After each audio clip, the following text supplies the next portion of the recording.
When my daughter-in-law told me to leave, I smiled instead of crying. I don't know why I did that. Maybe it was pride. Maybe it was the last strength I had left in me. But I remember that moment so clearly.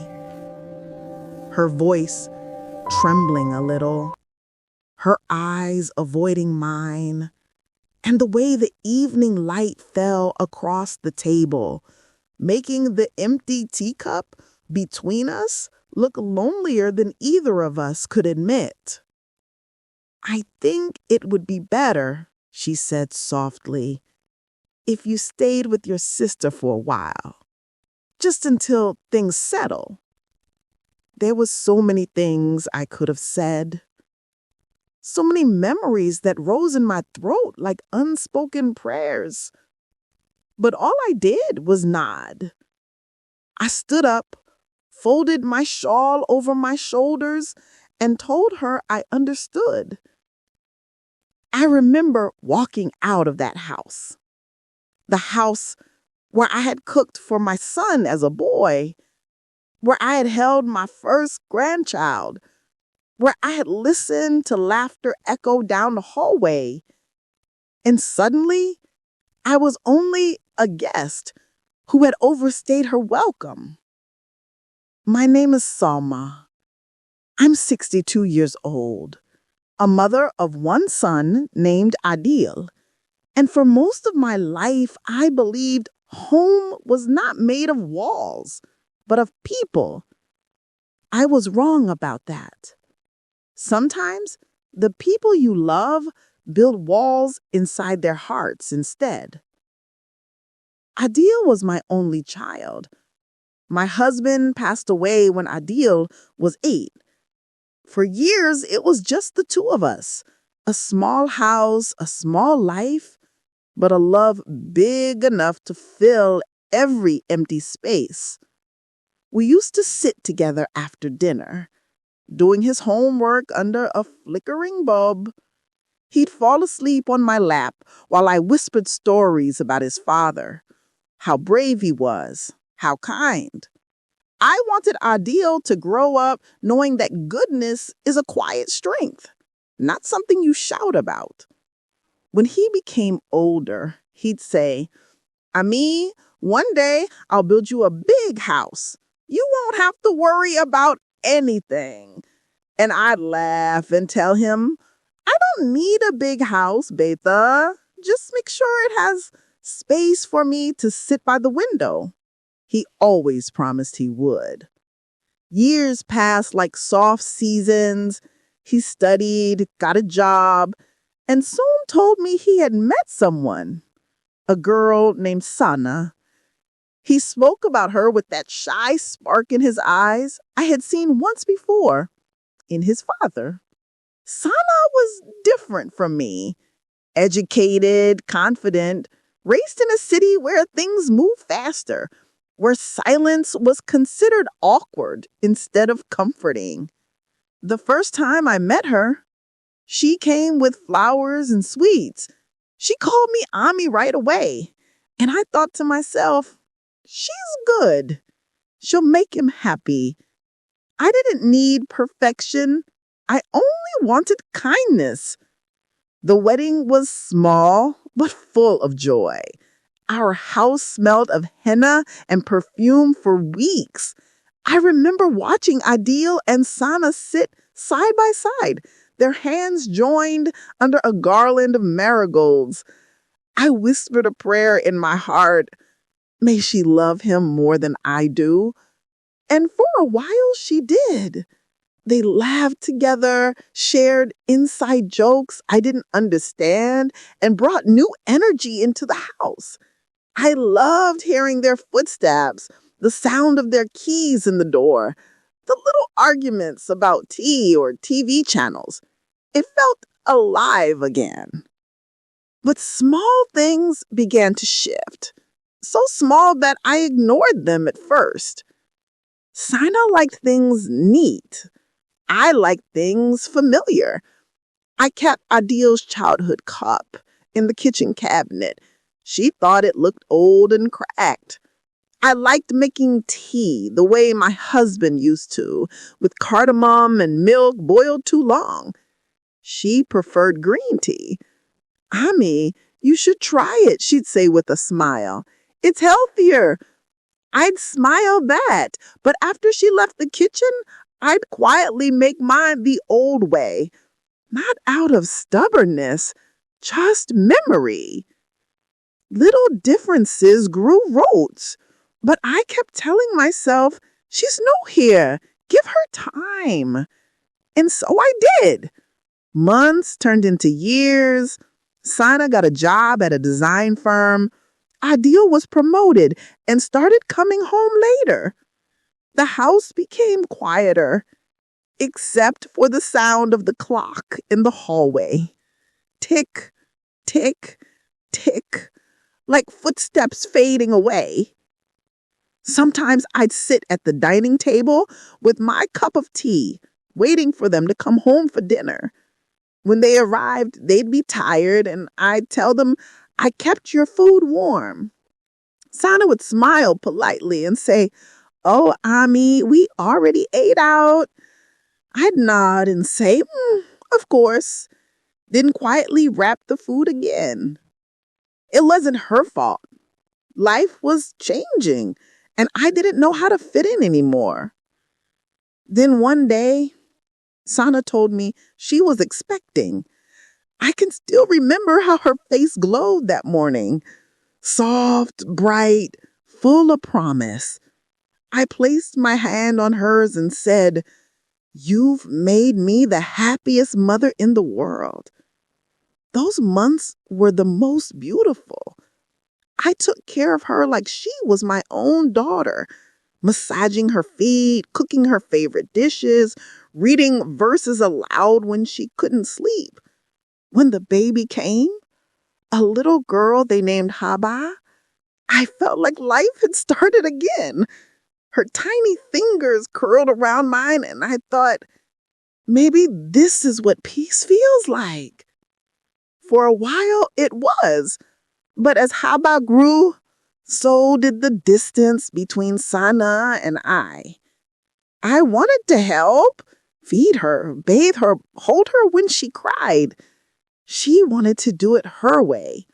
She read books, followed advice from friends, and I watched quietly, feeling like a visitor in my own family. One afternoon, I tried to feed Haba mashed banana.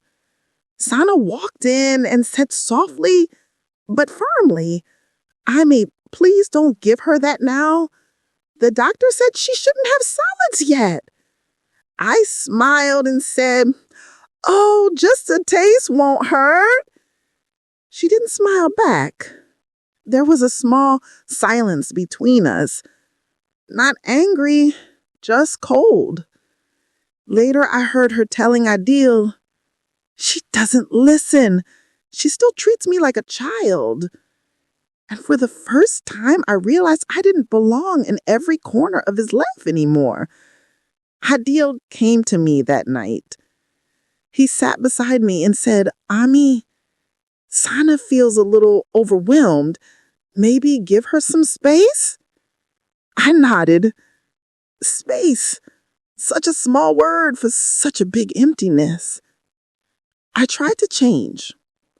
I spent more time in my room, crocheting little sweaters for Haba, talking less, listening more. But silence began to settle in the house like dust. No one meant to hurt anyone, yet somehow we were all hurting quietly. Every family has seasons. I told myself, this one will pass too. But sometimes seasons turn into years. Then came the day she asked me to leave. She didn't say it harshly. In fact, her voice was gentle, almost apologetic, but it carried a weight I couldn't ignore. That was the day I smiled instead of crying, because if I cried, I knew it would break something inside Ideal. He didn't say much either, just looked at me with helpless eyes, like a boy again, wanting to fix everything but not knowing how. I told him, "It's okay, Beta. Every bird must have its own nest." And then I packed my things, a few clothes, my prayer mat, and the framed photo of him as a child. As I closed the door behind me, I whispered a prayer for the house I was leaving behind. That night, I slept at my sister's home. Her name is Noreen, the kind of sister who scolds you with love. She made me hot soup and said, "You should have told me sooner." I smiled and said I didn't want to worry anyone. She shook her head. "You always protect everyone but yourself." I didn't answer, because maybe she was right. At first, I told myself it was only temporary. They'd call me soon, say they missed me, ask me to come back. But days turned into weeks, and weeks into months. They didn't call. Not even once. I tried to tell myself they were busy, new baby, new jobs, new life, but even lies need hope to survive. Every night, I looked at my phone before sleeping. Sometimes I'd scroll through old pictures.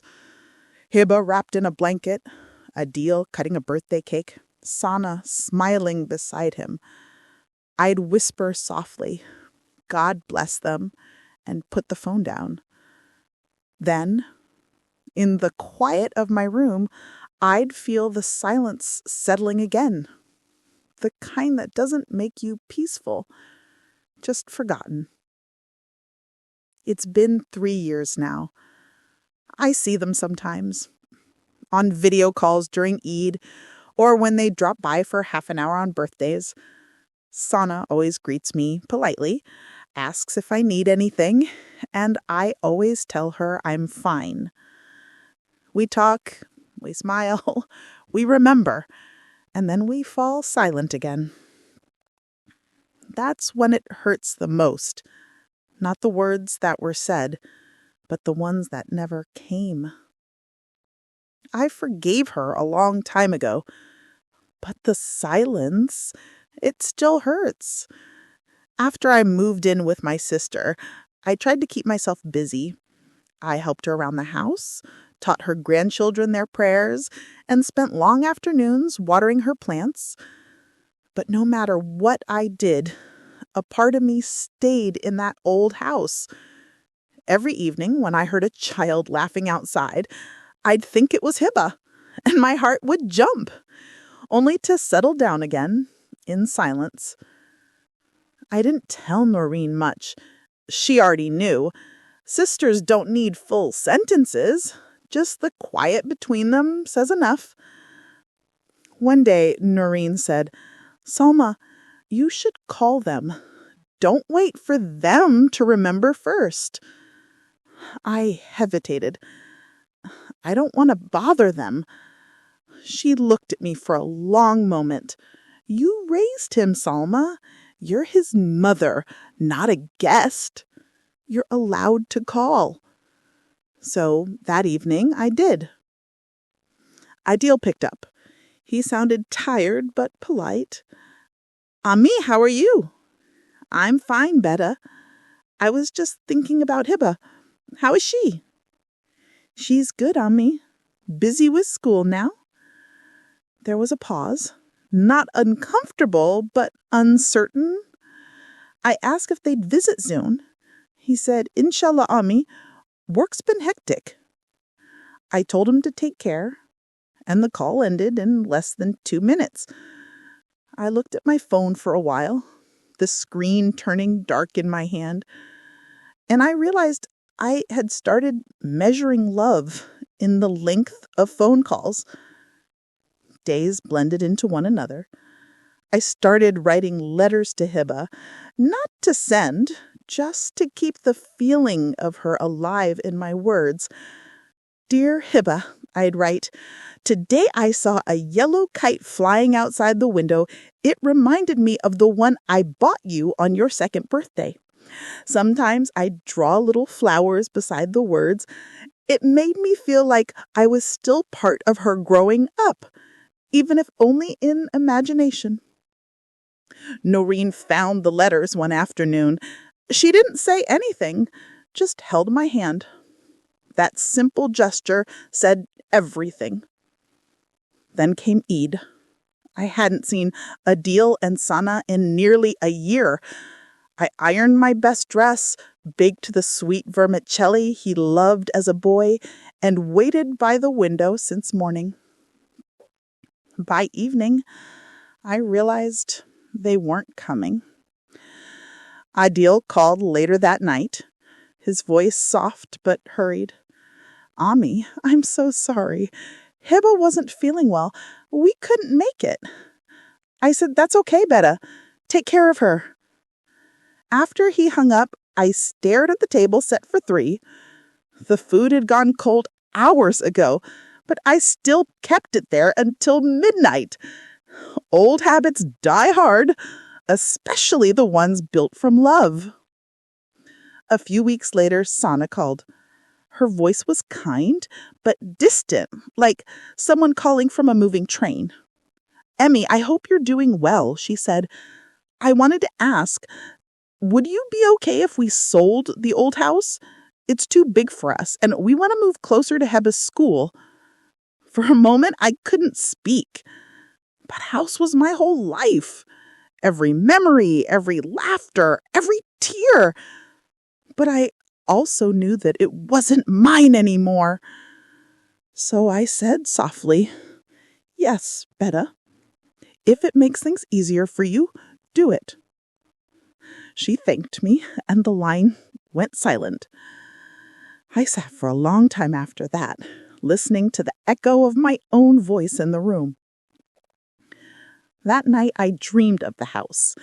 Empty rooms, dust floating in sunlight, a door closing slowly, and the sound of my own footsteps fading away.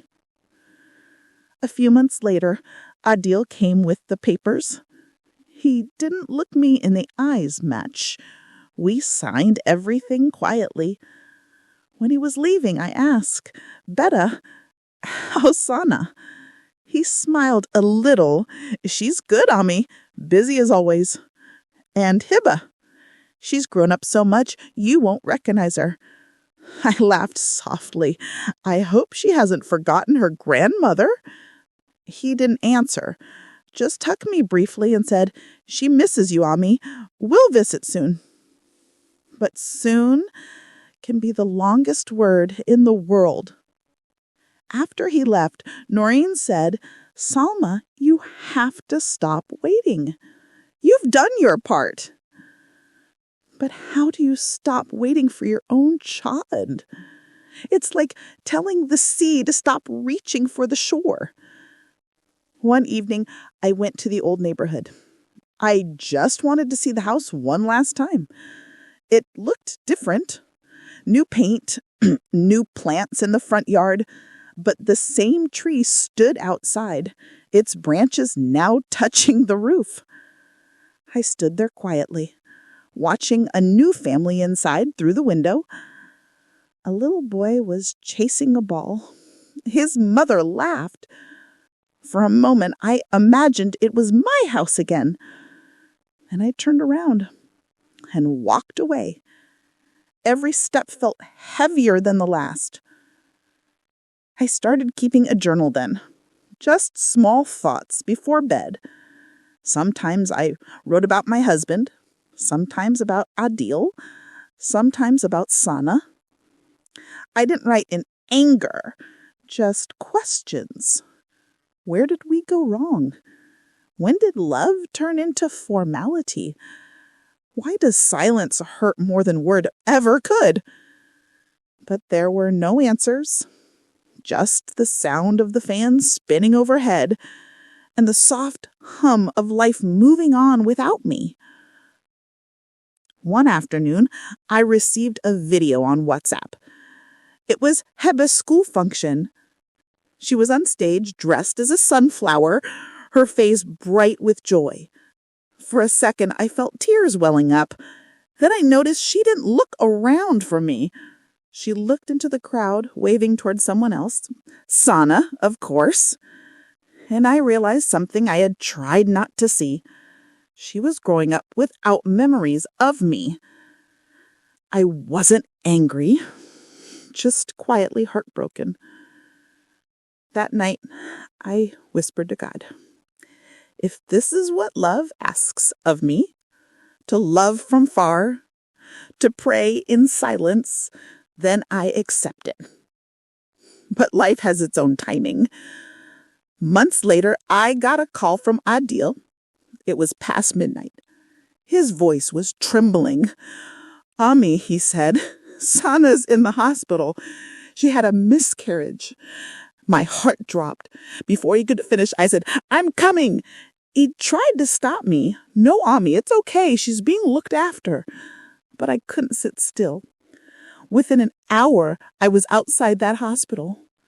When I entered the ward, I saw Sana lying on the bed, pale, weak, eyes swollen. Adil was beside her, holding her hand. He looked up and whispered, Ami, you came. I nodded. I couldn't stay away. I went near Sana. She didn't say anything at first, just looked at me. And her lips trembled, and she began to cry. I sat beside her, placed my hand on her forehead, and said softly, It's okay, beta. You'll be all right. She cried harder, burying her face in my hands. In that moment, all the years of silence melted away. The distance, the misunderstandings, the pride, none of it mattered anymore. Pain has a way of making us remember what's real.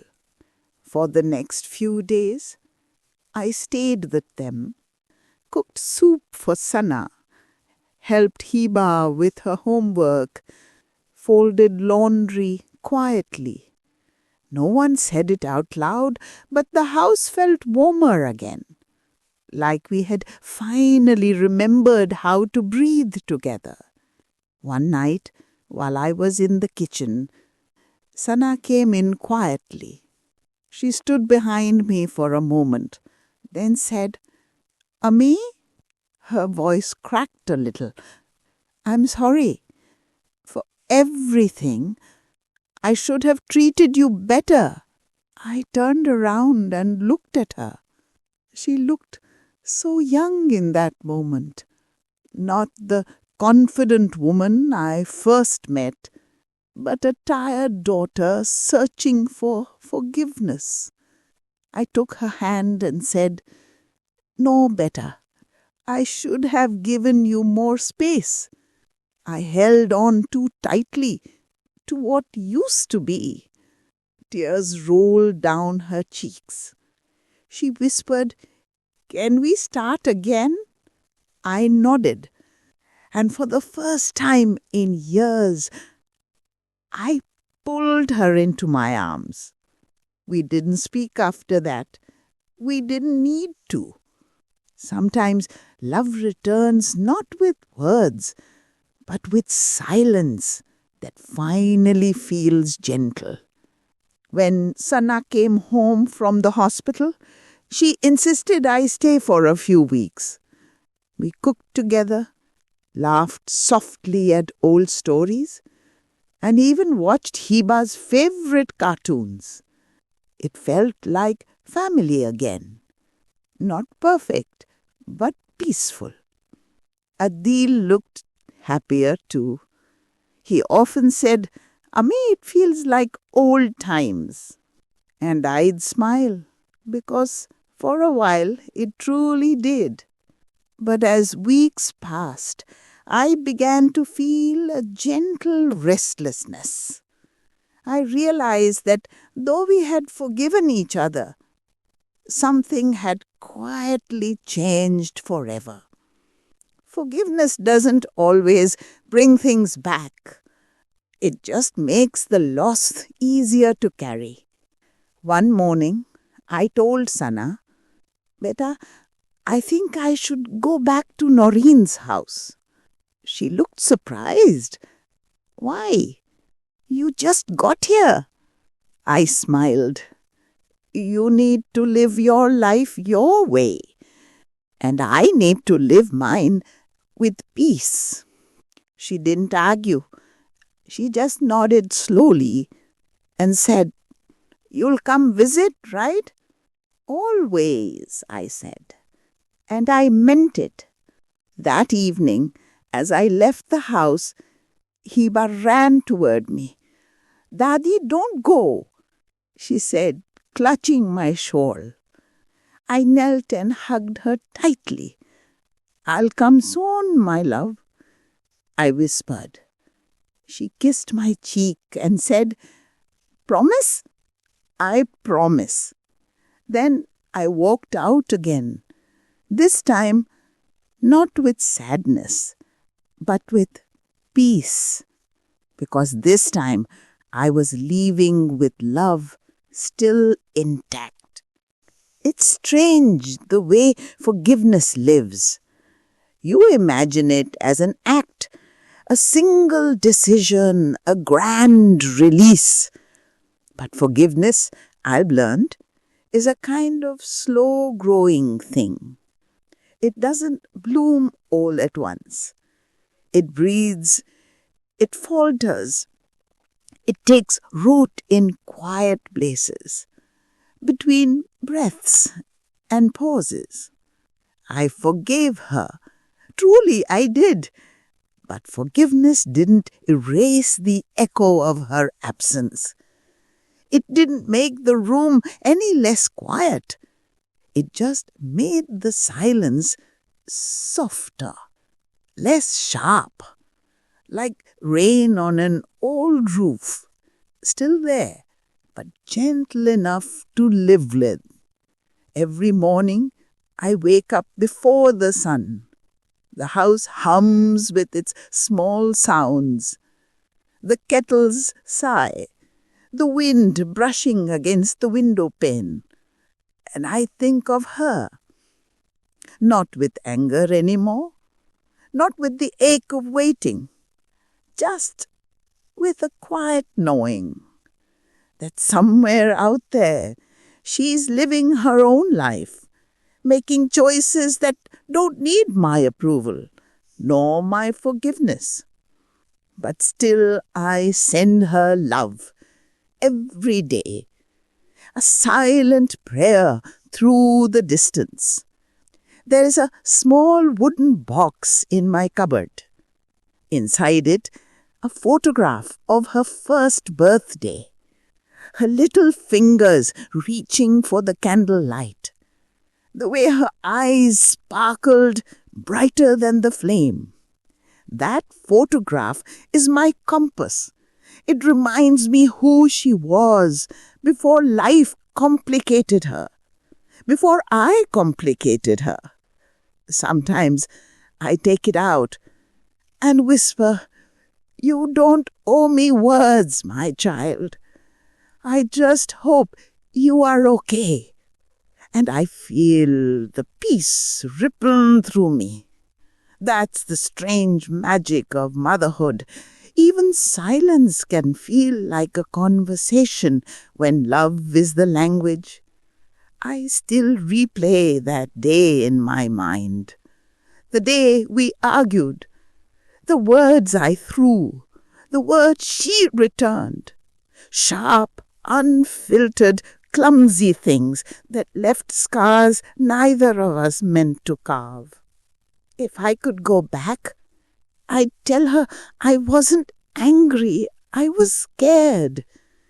Scared of being forgotten. Scared of becoming someone she only remembers on birthdays or through screens. But fear wears the mask of pride. And pride builds walls where there should be bridges. I didn't realize then that forgiveness isn't something you give to make peace with others. It's something you give to make peace with yourself. Seasons changed. Years began to fold quietly into each other. And one morning, I noticed the jacaranda tree outside had bloomed again, purple flowers falling like little promises. I smiled, remembering how she used to collect them and press them in her notebooks. I picked one and placed it inside a letter I'll never send. It simply said, "I forgive you. You were never meant to carry my expectations. You were meant to fly. Maybe one day she'll come back. Maybe she won't. But I've learned that love doesn't depend on return. It just exists, like sunlight. Even if unseen, it keeps everything alive. Now, the silence between us doesn't feel like punishment.